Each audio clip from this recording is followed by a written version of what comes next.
No es imposible, solo hoy estás más cansada. No es un buen día para tomarse examen ni evaluar tus fracasos. Te pesan los ojos ahora y todo se ve un poco más borroso. Permitite respirar. Está siendo muy dura. Mañana entrará aire si solo separaras las cosas y le haces lugar. No está mal ser rompible a veces. No está mal necesitar, depender de una palabra, de un abrazo, aunque no pueda llegar hoy. No está mal largarse a llorar sola y tocar fondo. Aunque no sea el fondo, decretarlo como suficientemente profundo. No está mal sacar la bandera blanca a esta altura del partido.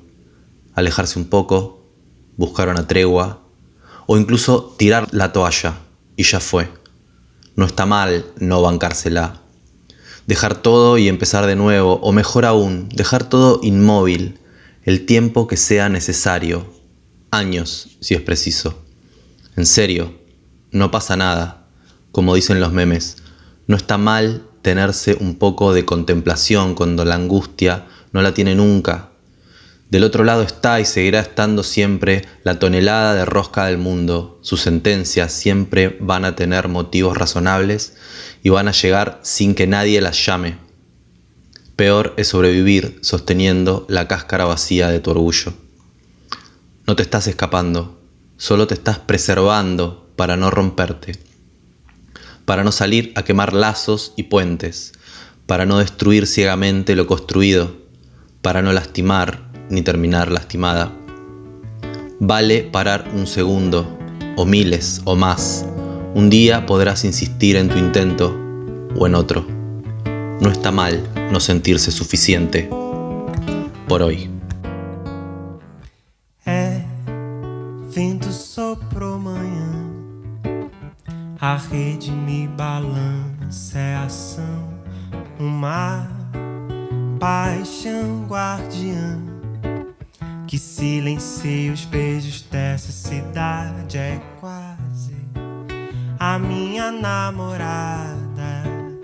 O carinho vem do balanço que invade a minha namorada. O corpo que sinto é desse espaço.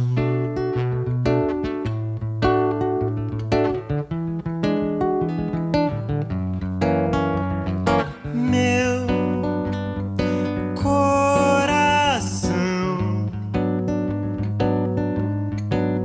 é um pedaço do céu,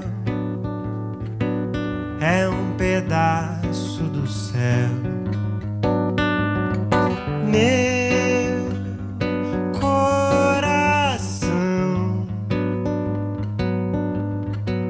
é um pedaço do céu, é um pedaço de nós.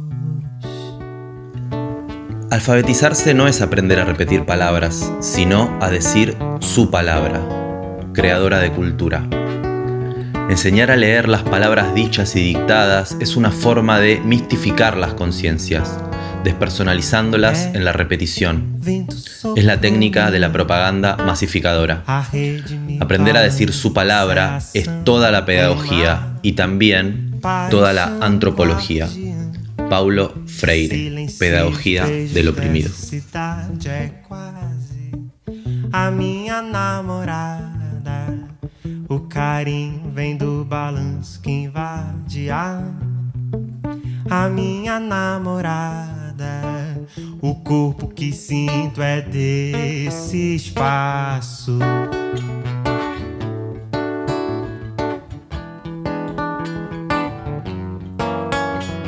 Meu coração é um pedaço do céu, é um pedaço do céu. Meu coração é um pedaço do céu, é um pedaço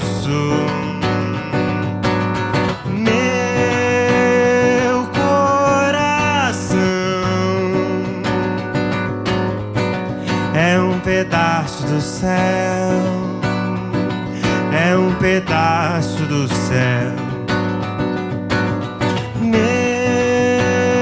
coração é um pedaço do céu, é um pedaço de nós. ¿Cómo andan, desesperanzades? Un año después, poder sostener la voz y sacarla ya es todo un triunfo. Tanta agua pasó por este puente y seguir en el mismo lugar me trae a un conflicto de apertura que cae por su propio peso.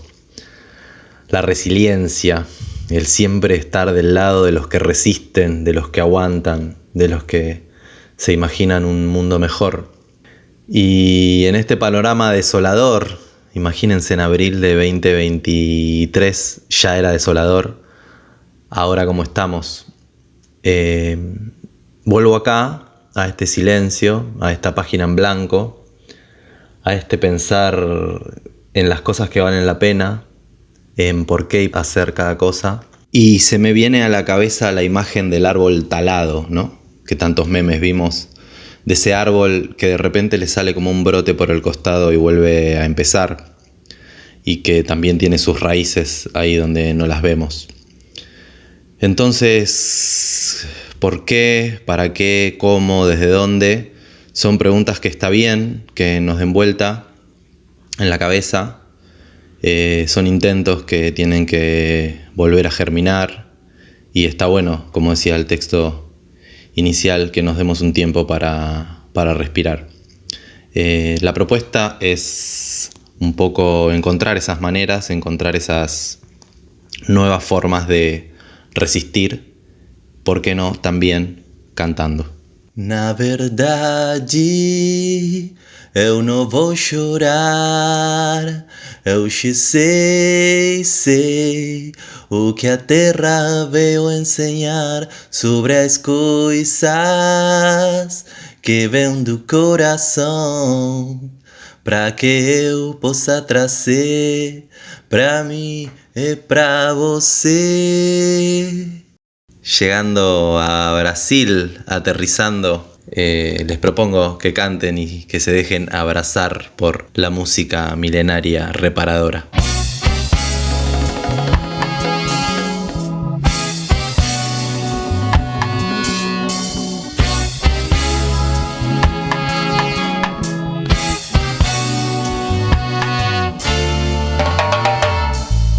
Liberdade pra dentro da cabeça. Liberdade pra dentro da cabeça. Liberdade pra dentro da cabeça. Liberdade pra dentro da cabeça. Quando você for embora, não precisa me dizer o que eu não quero, jogo fora. Você pode entender desigualdades e a luta a fim de encontrar a liberdade e a paz que a alma precisa ter. Oh baby,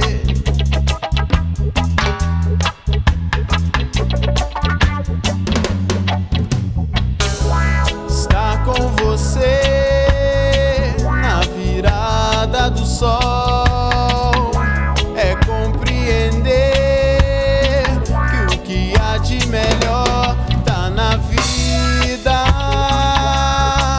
na transformação da natureza que me traz a noção. Na verdade, eu não vou chorar. Hoje sei o que a terra veio me ensinar sobre as coisas que vêm do coração, pra que eu possa trazer pra mim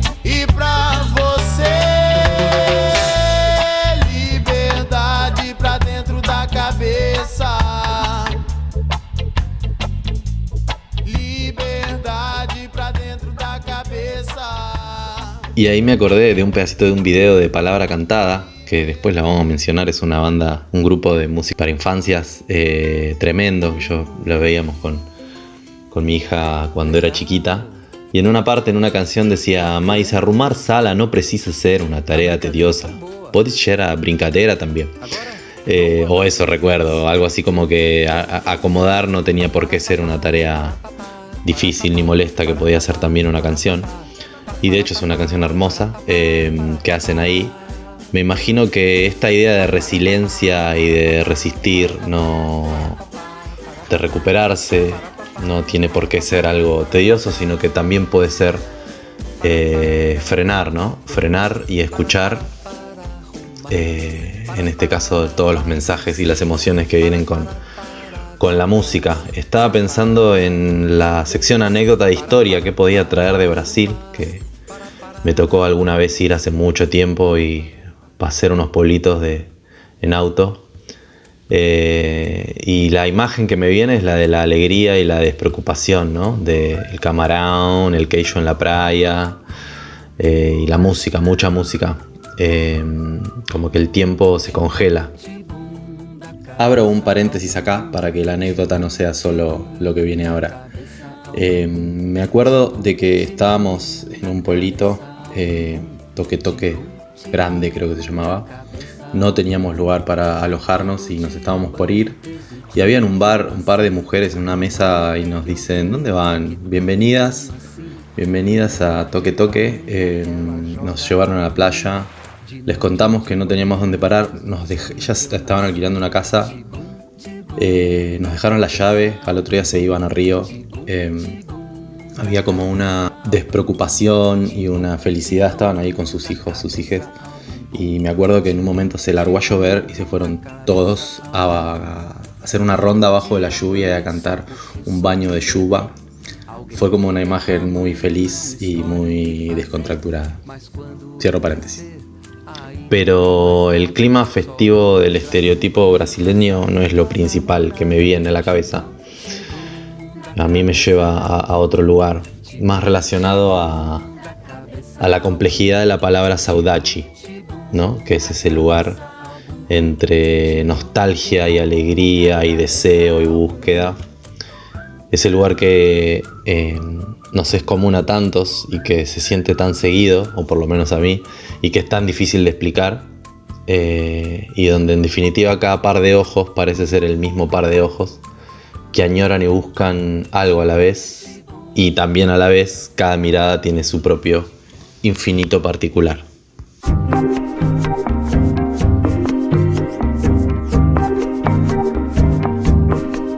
Eis o melhor e o pior de mim, o meu termômetro, meu quilate. Vem, cara, me retrate. Não é impossível, eu não sou difícil de ler. Faça a sua parte, eu sou daqui, eu não sou de Marte. Vem, cara, me repara. Não vê, tá na cara, sou porta-bandeira de mim. Só não se perca ao entrar no meu infinito particular. Em alguns instantes sou pequenina e também gigante. Vem, cara, se declara. É portátil pra quem não tem nada a esconder. Olha a minha cara, é só mistério, não tem segredo. Vem cá, não tenha medo. A água é potável, daqui você pode beber. Só não se perca ao entrar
particular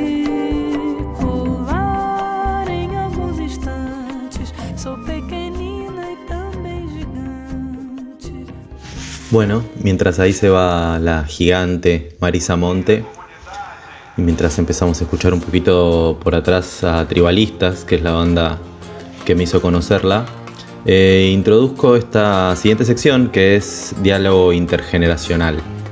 Estuve buceando un poco las últimas semanas en los artistas o las cosas que me llegaron desde Brasil en mi vida, los artistas de años ya clásicos que me fueron influenciando y tratando de ver un poco los nuevos artistas. Y encontré un montón de cosas, pero como que me estaba faltando algo disruptivo, ¿no? Algo que me haya llegado desde Brasil y que me haya transformado realmente. Estuve buscando discos, buscando canciones, encontré mucha música nueva, bastante coincidente y bastante coherente con los músicos y las músicas que yo venía escuchando desde Brasil. Y realmente no sabía bien en qué hacer foco. Y revisando y repensando las cosas que me llegaban desde Brasil, encontré un símbolo que me dio la respuesta a eso que me estaba faltando, y es el asesinato de Marielle Franco. El espíritu de este podcast es que lo escuchen jóvenes. Espero que haya alguna ahí anotando o googleando cosas que se mencionan. Y yo no sé si saben quién es Marielle Franco o si conocen su historia, pero bueno, abajo les voy a dejar un videito que vi que es un re buen resumen de quién fue y qué es lo que representa, ¿no? Ella y por qué la mataron. Para mí Marielle es un símbolo de que el mundo se puede cambiar, de que todo lo valioso y lo valiente y lo bello existe y existió en ella y en su lucha, y es un motivo más por el cual todos nosotros no tenemos ningún derecho a parar.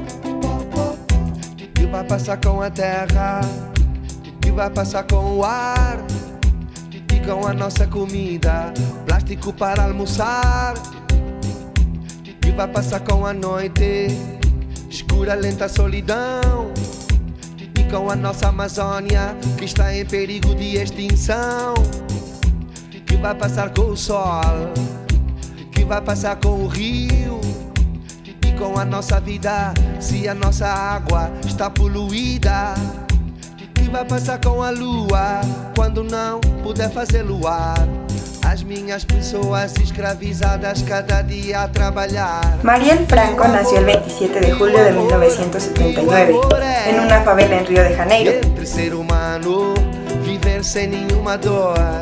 Las favelas son barrios marginales formados por viviendas informales. Este término está en portugués y la palabra podría traducirse al español como comunas.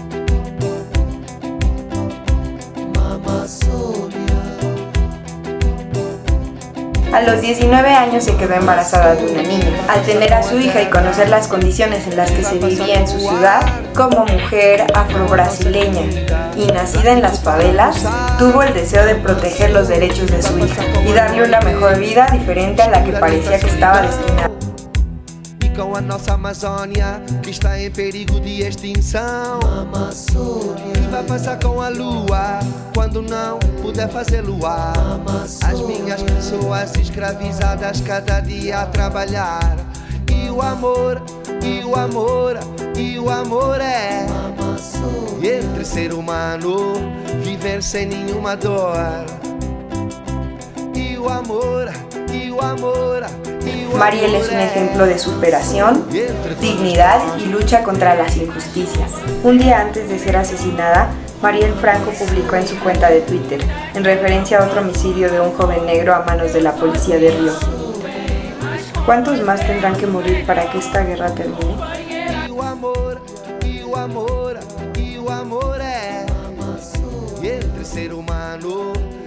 viver sem nenhuma dor. E o amor. Bueno, contradicciones, ahí me doy cuenta. Empezaba el USB Brasil diciendo vale la pena frenar, tomar tiempo para respirar, y recién diciendo, viendo la historia de Mariel Franco, no tenemos derecho a parar, decidite. Bueno, las contradicciones son un poco parte de los retos de la vida. ¿Qué otros retos tiene la vida? Vivir. Ok, siendo un poco más específico, ¿dónde vivir? ¿Cómo vivir? Son retos cotidianos que tantas veces nos cuesta ver cuando más o menos los tenemos resueltos. En Brasil está la palabra favela, que nos pinta ya ahí toda una imagen en la cabeza de lo que es la crisis habitacional de millones y millones de personas, que les es un poco más difícil vivir y encontrar dónde vivir y cómo vivir. A partir de esa imagen se me ocurrió invitar a hablar a un amigo muy querido, Martín Otero, que además es arquitecto, que se involucró en muchos proyectos, hasta donde yo sé, para intentar resolver estas problemáticas acá en Argentina, en los barrios populares. Yo le hice estas preguntas: ¿cuál es su profesión y en qué espacios fue participando o por qué? ¿Cuáles son sus principales problemáticas que él ve o que se encontró en los barrios populares? ¿Y cuáles piensa que se podrían combatir mejor desde la organización comunitaria? Esto fue lo que me dijo. Bueno, mi nombre es Martín, soy arquitecto, como bien decía Guille, y empecé, cómo llegué a trabajar por qué espacios transcurrí. En realidad empecé a estudiar arquitectura allá en un momento álgido del país, año 2001, un momento fundacional para nuestra generación, y bueno, nada, un poco atravesado por los tiempos que se vivían, por crisis sociales que también se impactaban en lo familiar y en un montón de cuestiones. Me empecé a preguntar qué carrera estudiar, más en fines del año 2000, y me decidí por arquitectura, estaba entre varias, porque en ese momento me pareció que podía contribuir a resolver los problemas de la sociedad o uno de estos problemas. Después mi viejo me regaló un libro bastante importante para mí, que era un libro de Rodolfo Livingston, que se llamaba Cirugía de Casas, creo que incluso cuando estaba haciendo el CBC. Y bueno, me empezó a interesar como esta cuestión de la vivienda en relación a la vida de las personas, no la vivienda como un objeto, sino la vivienda como el vestido de una familia o de un hogar. Entonces esas cuestiones fue un momento importante. Después la carrera se ocupó de un poco limar ese interés, o más que de limarlo, de ponerlo bajo varias capas de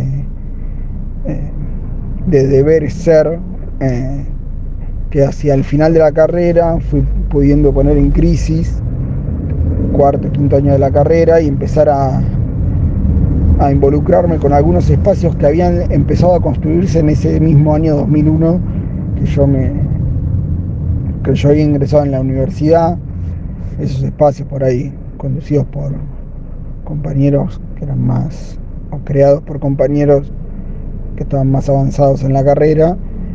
Bueno, yo me pude sumar a alguno de ellos hacia fines de 2008, 2007, 2009, por ahí. Y fueron espacios construidos un poco contrahegemónicamente en relación a la formación del arquitecto liberal que propone la universidad, del arquitecto vinculado a las problemáticas de aquellos sectores que pueden acceder al pago de los servicios profesionales, a cierto modelo de ciudad vinculado al desarrollo de aquellos sectores que implican la posibilidad de una renta, la posibilidad de un negocio. Esa es la formación predominante los arquitectos en la universidad, o era en ese momento. Hoy creo que si bien también es la predominante, se pudo construir mucho. Y bueno, en ese marco de transitar la universidad y encontrarme con estos otros compañeros que formaron parte en ese momento de un espacio que era una cátedra libre, el taller libre de proyecto social, bueno, encontrar que esa vocación inicial tenía un camino, ¿no? Tenía un camino que no era el que uno encontraba al toque cuando entraba en la facultad. Bueno, ahí empezamos con un proyecto que se llamaba Los Consultorios de Arquitectura, también basados en ese primer libro que había leído, no porque fue propuesta mía, sino por propuesta de los compañeros que ya estaban ahí. Y nosotros nos instalamos en el barrio María Elena de La Matanza, kilómetro 32, creo que era, de Ruta 3, un barrio popular, y ahí conocimos la experiencia de la sala de salud del doctor Chino Olivieri, que fue muy significativo para nosotros, porque era un modo de ejercer la profesión en vínculo con las necesidades populares, las necesidades del pueblo, pero también cuestionando, en el caso del Chino, la idea de salud, de qué es la salud, de qué es la enfermedad, el modo, los procedimientos en que ese cuestionamiento se tiene que llevar adelante. O sea, unir una concepción, una idea de sociedad con una práctica concreta. Eso fue muy importante para nosotros, encontrar que era posible unir esos dos preocupaciones, ¿no? O que el saber profesional podía ser una herramienta de transformación social, digamos, ¿no? Entonces, eso quizás lo aprendimos ahí, yo ya era estudiante todavía, y estuve un par de años laburando en ese barrio. Después, con compañeros también que atravesamos esa experiencia, construimos otro espacio que se llama Proyecto Habitar. Yo no formo parte, el espacio sigue funcionando, que bueno, tuvo muchas formas. Quizás la forma institucional no es lo más relevante, sino porque fue asociación civil, cooperativa, de todo, pero sí la búsqueda de cómo hacer para poner nuestro conocimiento, cómo hacer para construir ciudad, construir arquitectura, y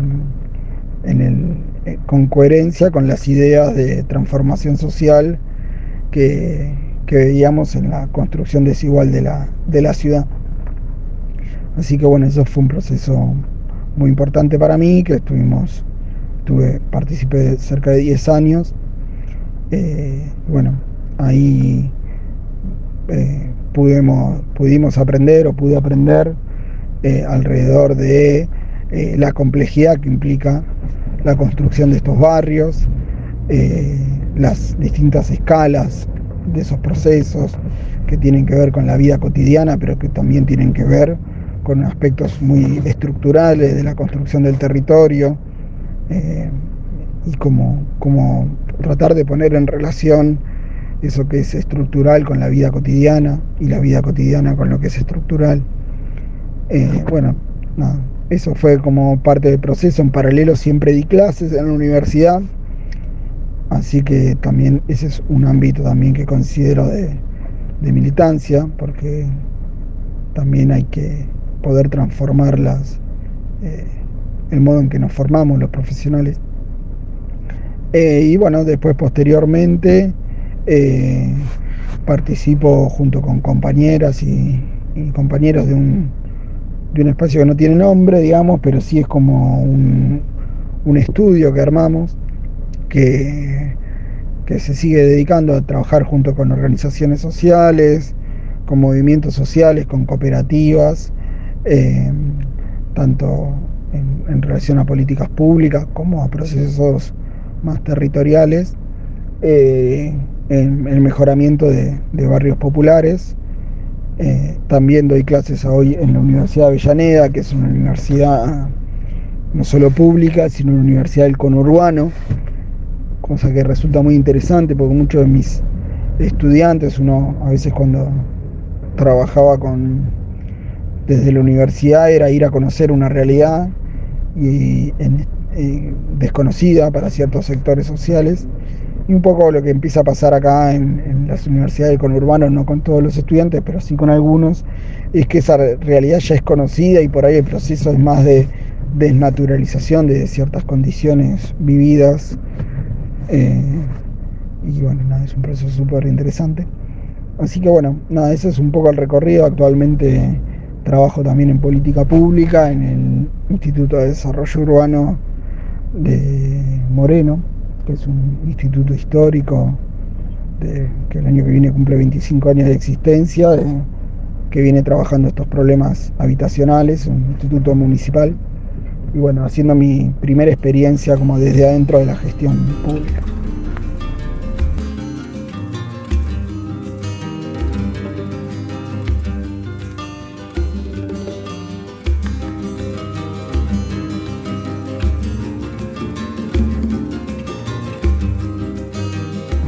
Bueno, la segunda pregunta, que es más difícil, es cuáles son los principales problemas.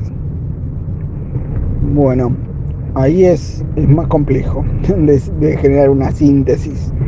Podemos decir que para nosotros, los que miramos el territorio de una perspectiva de la desigualdad, una perspectiva del derecho a la ciudad, una perspectiva también situada en lo que es Latinoamérica, sabemos que el territorio, la producción capitalista de la ciudad y del territorio, en la periferia del mundo, en el sur global, en Latinoamérica, implica un modo particular de producción y apropiación del territorio. Este modo está vinculado a un modelo extractivista, un modelo que ha centrado las economías en la producción de materias primas y por lo tanto ha producido territorios de concentración de las ciudades. Le llamamos a eso primacía urbana. Pensemos que Buenos Aires o Argentina ha tenido ya desde la década del 60, 70, más población urbana que rural. Es uno de los territorios que primero se urbanizó de Latinoamérica, pero bueno, podemos observar que la ciudad de Buenos Aires o Buenos Aires concentra aproximadamente 15 millones de habitantes, el 40% de la población nacional, y lo mismo sucede con otros territorios como puede ser en Perú Lima, o en Brasil San Pablo, o en México el DF. Esta concentración en general está ligada a un modelo económico que diseña el territorio también, o que produce un territorio donde lo estructural es la extracción de materias primas. Si vemos el territorio nacional, vemos que las líneas de ferrocarril, que las vías aéreas, que las vías, las carreteras, que toda la producción de infraestructura territorial está vinculada a esa extracción de materias primas. Por lo tanto, también a una concentración en el espacio de la posibilidad de empleo, de la posibilidad de trabajo, de los bienes y servicios. Bueno, nada, el famoso Dios está en todos lados pero atiende en Buenos Aires es un poco cierto, por lo menos en el territorio nacional. Entonces, el primer desafío como estructural, o el primer obstáculo tiene que ver con repensar esa matriz territorial y por lo tanto repensar el modo de producción y reproducción de la vida dominante en el territorio. Esto como un marco general, quizás demasiado estructural para poder operar en el día a día. El otro obstáculo tiene que ver y está relacionado con una creciente, a partir sobre todo de la dictadura para acá, concepción de la vivienda como un problema individual, un problema de lo privado, ¿no? La vivienda, el hábitat, como un proceso que dejó de considerarse como un bien social, como un bien público y por lo tanto como un derecho. Esta privatización de la idea de la vivienda, ya no de la vivienda, esta privatización cultural de la vivienda es un obstáculo importante para pensar que el lugar en donde habitamos, las condiciones dignas de ese lugar donde habitamos, forma parte de los derechos. Y digo que tiene que ver con la primera porque de alguna manera tiene que ver con una nueva fase de ese sistema de producción capitalista en Argentina, en Latinoamérica, que tiene que ver con el neoliberalismo, que ha incidido en la producción de los territorios, transformando todos aquellos bienes comunes, todos aquellos bienes que son sociales, que los colectivos o las sociedades han producido para el bien común, el agua, la energía, una plaza, ¿no? El acceso a la educación, a la cultura, bueno, con una creciente privatización de esos bienes y servicios urbanos que ya tenemos muy incorporada como natural y que tiene que ver con ese avance de esta idea de producción extractivista. Ese es un desafío, el de reconstruir la idea del hábitat, de la vivienda, de la ciudad como un derecho. Y por lo tanto ese derecho que es co-construido por todos, nadie puede hacer una ciudad solamente puede, y hasta ahí, eso que le dicen barrios privados, ¿no? Pero nadie puede, ¿no? La ciudad es un bien, se dice que es un bien de uso complejo, donde intervienen un montón de actores de forma, a veces con intereses contradictorios, a veces no, produciendo la ciudad. Bueno, pero es producto de una construcción colectiva y volver a construir la idea de que esa construcción colectiva es un derecho de todos, es un derecho colectivo, no es un derecho individual, es parte como de los desafíos que se ven manifestados como procedimientos, como instrumentos de construcción de esa idea cuando discutimos leyes como la ley de acceso justo al hábitat o la ley de barrios populares, cuando una comunidad de un barrio se junta a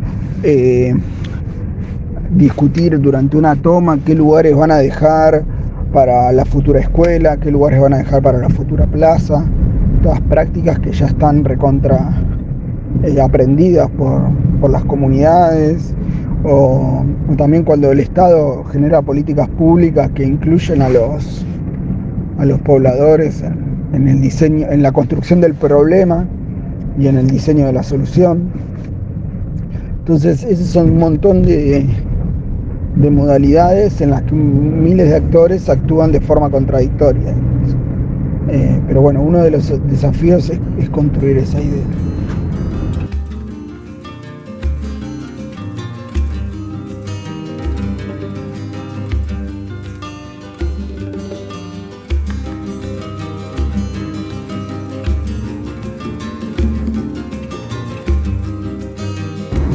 Bueno, y después respecto a los barrios populares, o más yendo en una escala cotidiana, los obstáculos son un montón. El primero tiene que ver, o el primer obstáculo, el primer desafío tiene que ver con la masividad.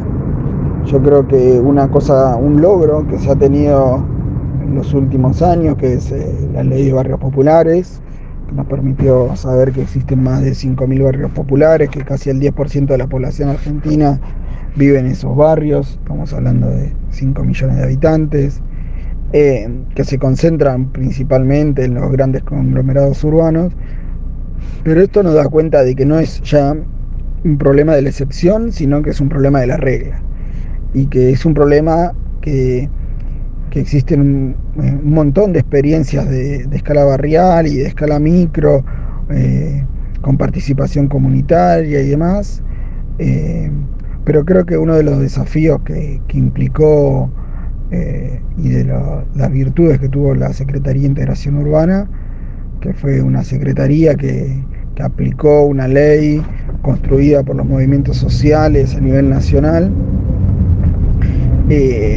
ha sido poner en el ojo la idea de la masividad, ¿no? De que integrar los barrios populares es posible, pero que además es necesario trabajar masivamente en este problema, disponer de muchos recursos, y ese es el otro desafío, construir instrumentos de redistribución de los recursos que genera la sociedad en pos de construir las cloacas que hacen falta y demás, más desde el punto de vista del día a día. También el desafío es repensar estos territorios no solo como espacios de la falta, sino como lugares que sí tienen un montón de aprendizajes que extraer, y del que el resto de la ciudad podemos aprender, el resto de la ciudad puede aprender, como la construcción comunitaria, como la idea como las múltiples ideas de tenencia respecto al suelo y la vivienda, y no solo la propiedad, como la valoración de los espacios micro, los pequeños espacios que a veces son un comedor, como parte de un tejido, un territorio. Hay un concepto que se construyó desde el feminismo, que es la idea del territorio doméstico, de los territorios domésticos, entonces que un poco surgen por necesidad, pero al mismo tiempo implican un modo de sociabilidad distinto, ¿no? Nos referimos a que, si bien ir a comer un comedor no es algo deseado por nadie, también eso construye una red. Entonces quizás si pudiésemos resolver esos accesos a los alimentos de otra forma, pero preservar esas redes, hay algo ahí de rescate de esa experiencia, que necesita, de esas y muchas otras, necesitan ser institucionalizadas de alguna forma o revalorizadas como parte del diseño de las políticas públicas. Eso es también un desafío. Bueno, y la tercera pregunta era qué se está haciendo desde lo comunitario o qué se puede hacer. Yo la reformulo en qué se está haciendo, pues se están haciendo un montón de cosas, y siempre se hicieron un montón de cosas. Desde lo comunitario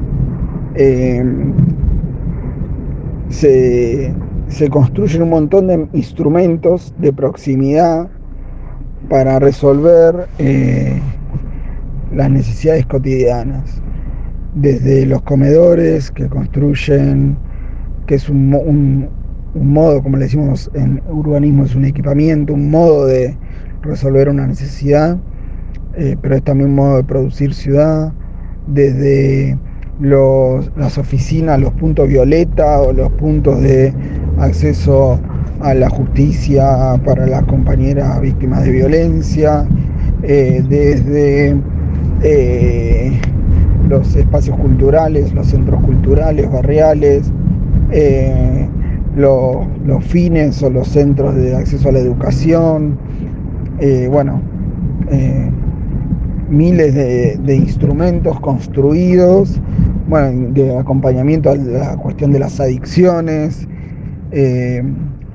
Todos esos miles de instrumentos son un modo también de construir ciudad, en tanto vuelven a rescatar eso que le pasa a cada uno individualmente como parte de un problema social y un problema colectivo. Ese creo que es un instrumento importante. En ese marco, en relación a los barrios populares, desde las sociedades de fomento de la década del 20, del 30, del 40,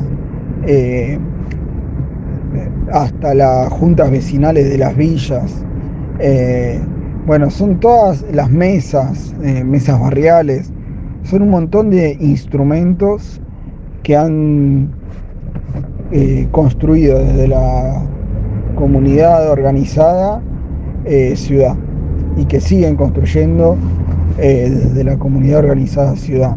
Han construido escuelas, han construido plazas, han planificado territorios, bueno, miles de herramientas que ya vienen sucediendo. Y después más, en este momento también existen los consejos locales de acceso justo al hábitat, en el marco de la ley de acceso justo al hábitat, que ponen en relación al Estado y a un montón de fuerzas sociales, desde la universidad, organizaciones comunitarias, en una mesa a pensar las políticas habitacionales. Eso se hace en algunos municipios, en otros no. También las mesas de barrios populares de las localidades, que han sostenido y construido la ley de barrios populares. Y bueno, son un montón de instrumentos que tienen en común la cercanía, la proximidad con la vida cotidiana y la redistribución del poder. Entonces me parece que esos son como los elementos en común de todos estos instrumentos, y es un poco lo que se está haciendo, y lo que considero también que es el punto de apoyo para construir una ciudad más Quem mostrava caminho longe, quem mostrava caminho longe, esse caminho para Santo Tomé. Quem mostrava caminho longe, quem mostrava caminho longe, esse caminho para Santo Tomé. Saudade, saudade. Una de las tareas del educador es rehacer. En el sentido de que el educador es también un artista. Él rehace el mundo. Él redibuja el mundo. Repinta el mundo. Recanta el mundo. Redanza. Quem mostrava esse caminho longe, esse caminho para Santo Tomé. Quem mostrava esse caminho longe, quem mostrava esse caminho longe, esse caminho para Santo Tomé. Saudade, saudade, saudade, minha terra, San Inclau. Bueno, y llegando a la sección de estrenar mirada, y ahí se me acumulan algunos títulos que les quiero compartir, puede ser una queja también, porque ya el sexto país y no me tiraron un centro ninguna peli. Dale, checo, pensé de tiren ahí una idea de algo que esté bueno para ver de algunos de los países que fuimos visitando. Aún así voy a poner toda la carne en el asador, y ahí van las recomendaciones de Brasil, que hay buenas cosas para ver. La primera película obligada es Estación Central, que es un clásico, que cuenta una historia hermosa. Es una road movie sobre un nene que se queda huérfano y una señora cascarrabias que lo acompaña a su casa. Hermosa película para llorar. Después hay otra, es un poco más nueva, que se llama Narradores de Yahvé, que me hizo acordar un poco en la dinámica. Es una historia de un pueblo que necesita contar su propia historia, ¿no? Después hay dos pelis más que les quiero recomendar. Los dos hijos de Francisco, que es una ficción, pero en realidad trata de dos músicos, de dos hermanos que fueron músicos. Una película muy linda, muy conmovedora. y el documental El Milagro de Candial, que cuenta un poco la historia de la música en Brasil, y está como llevada por Carlinhos Brown, que es otro de los tribalistas, así que les dejo ahí la recomendación. Son todas pelis, les dejo los links abajo como siempre, que se pueden conseguir en internet fácilmente.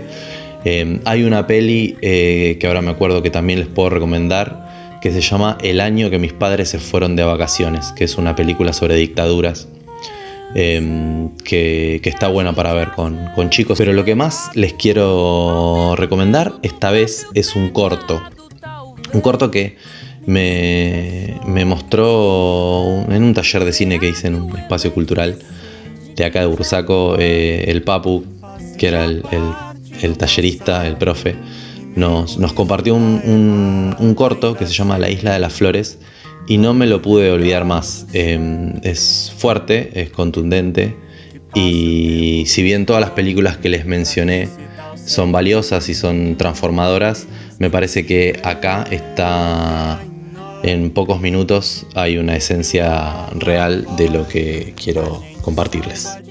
A quienes vengan medio desprevenidos les advierto, es un corto que trata de tomárselo con humor en un principio, pero termina plasmando la crueldad de la sociedad de consumo en la que vivimos y las desigualdades intrínsecas a la humanidad, plantea, ¿no? Es un poco fuerte, pero necesario, a mi entender.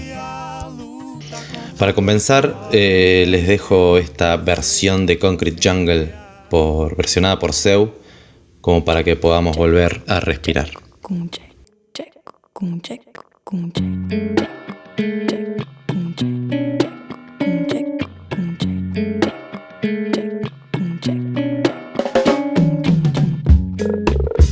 No sun will shine in my day today. No sun will shine. The high yellow moon won't come out to play. Won't come out to play. Darkness has covered my light and has changed my day into night. Now where is this love to be found? Won't someone help me, 'cause life must be somewhere to be found. Instead of concrete jungle, where the living is highest. A concrete jungle, man, you've got to do your best.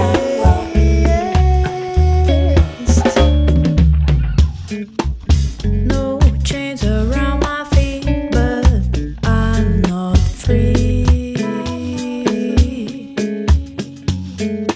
I know I am bound here in captivity.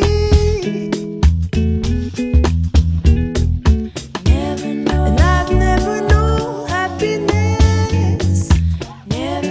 I've never known sweet caresses till I've been always laughing like a clown.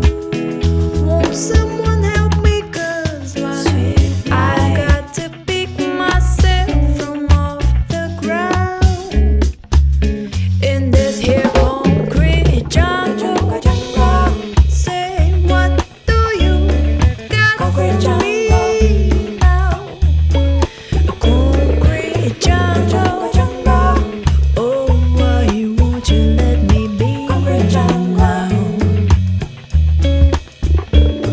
Yo tengo palabras para decir.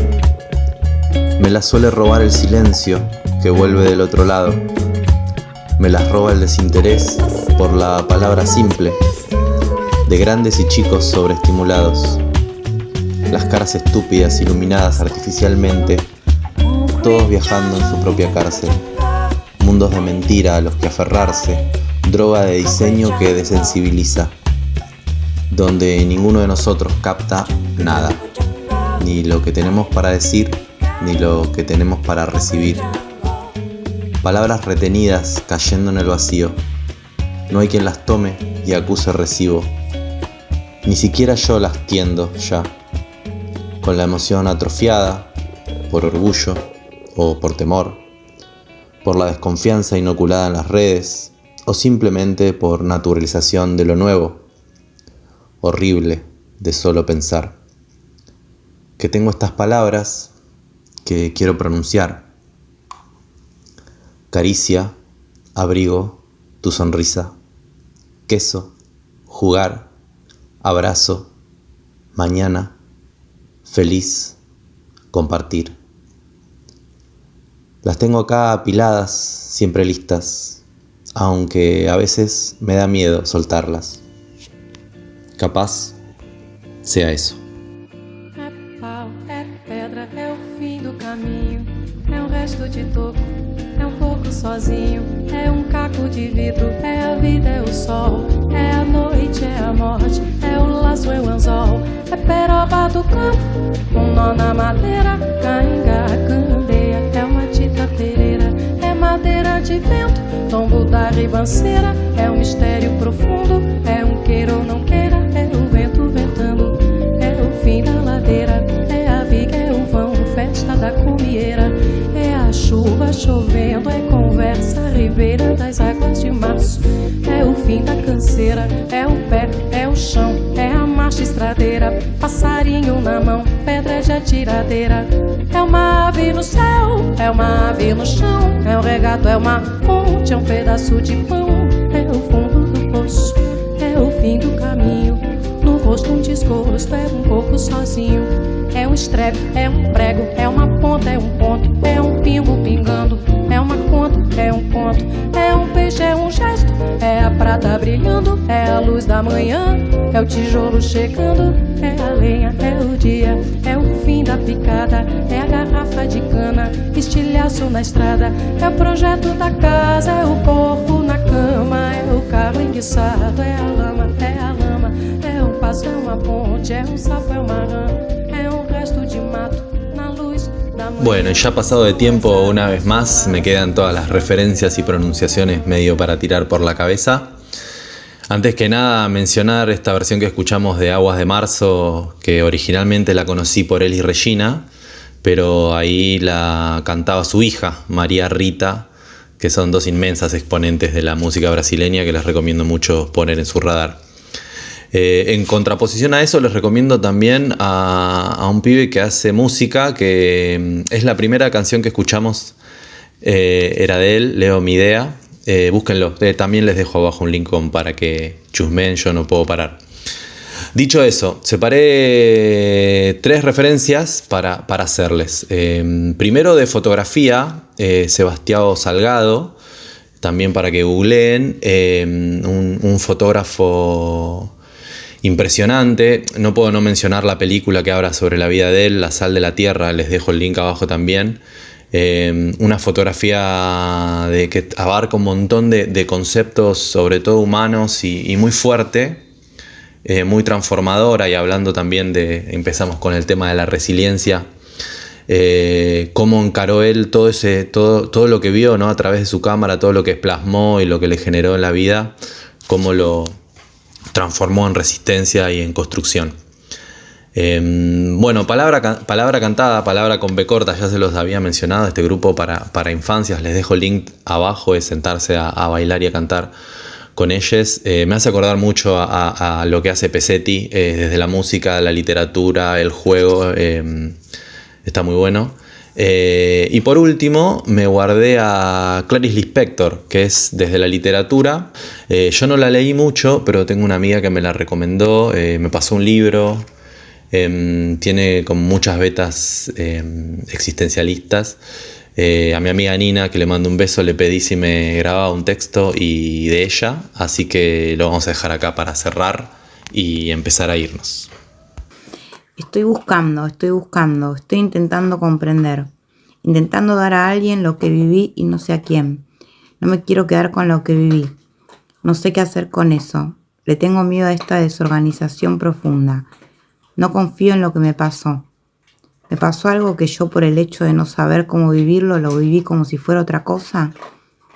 ¿O a eso querría llamarlo desorganización? Y tendría la seguridad de aventurarme porque después sabría dónde volver, a la organización anterior.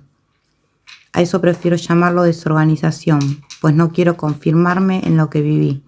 En la confirmación de mí perdería el mundo tal como lo tenía, y sé que no tengo capacidad para otro. Si me confirmara y me considerara verdadera, estaría perdida, porque no sabría dónde encajar mi nuevo modo de ser. Si avanzara en mis visiones fragmentarias, el mundo entero debería transformarse para tener un lugar en él. Perdí algo que me era esencial y que ya no lo es más.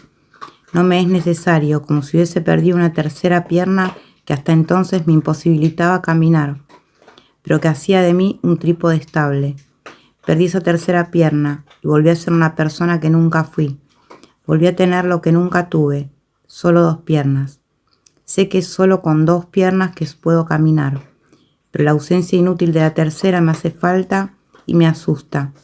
Era ella la que hacía de mí algo encontrable por mí misma y sin ni siquiera tener que buscarme. ¿Estoy desorganizada porque perdí de lo que no necesitaba? En esta mi nueva cobardía, la cobardía es lo que de más nuevo ya me aconteció. Es mi mayor aventura. Esta, mi cobardía, es un campo tan amplio que solo una gran valentía me permite aceptarla. En mi nueva cobardía, que es como despertar en la mañana en la casa de un desconocido, no sé si tendré el valor de simplemente andar. Es difícil perderse. Es tan difícil que probablemente encontraré rápido un modo de hallarme, aunque hallarme sea de nuevo la mentira de la que vivo. Hasta ahora encontrarme era yo tener una idea de la persona y adherirme a ella. En esa persona organizaba, me encarnaba y no sentía el gran esfuerzo de construcción que era vivir. La idea que yo me hacía de la persona provenía de mi tercera pierna, de aquella que me sujetaba al suelo. Pero ¿y ahora? ¿Seré más libre? No.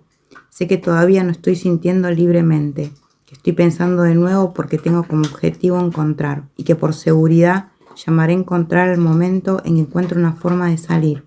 ¿Por qué no tengo el valor de encontrar solo una forma de entrada? O sé que entre sí, pero me asusté porque no sé a dónde conduce esa entrada y nunca antes me había dejado llevar, a menos que supiese para qué. Ayer, sin embargo, perdí durante horas y horas mi montaje humano.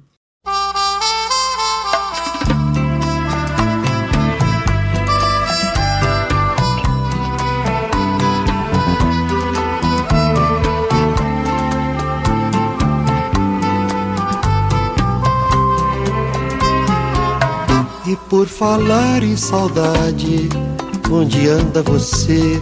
Onde andam seus olhos que a gente não vê? Onde anda esse corpo que me deixou morto de tanto prazer?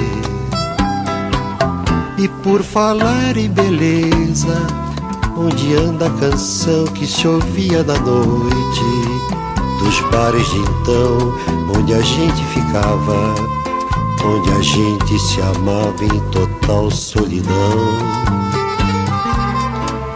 Hoje eu saio na noite vazia, numa boemia sem razão de ser, na rotina dos bares, que apesar dos pesares me trazem você.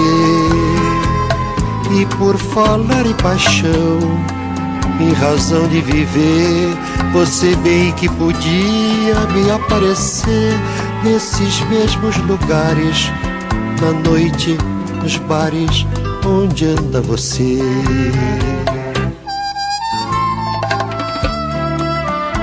Bueno, y qué difícil en esta parada de USB tan atravesada por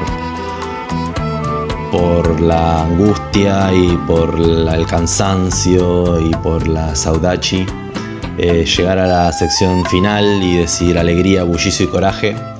Se me ocurrió traer, ya que estábamos hablando de palabra cantada e infancias, se me ocurrió traer un temazo bien arriba de Pimpau, que si bien es una banda argentina, lo tiene ahí, se le notan las influencias de Cássio Calvaro, que es brasilero, y nos regala esta hermosa rola que nos va a tener bailando hasta el próximo encuentro. Quienes puedan conectar con la alegría, vayan por ahí, y si no, ante todo, mucha calma, esto también pasará.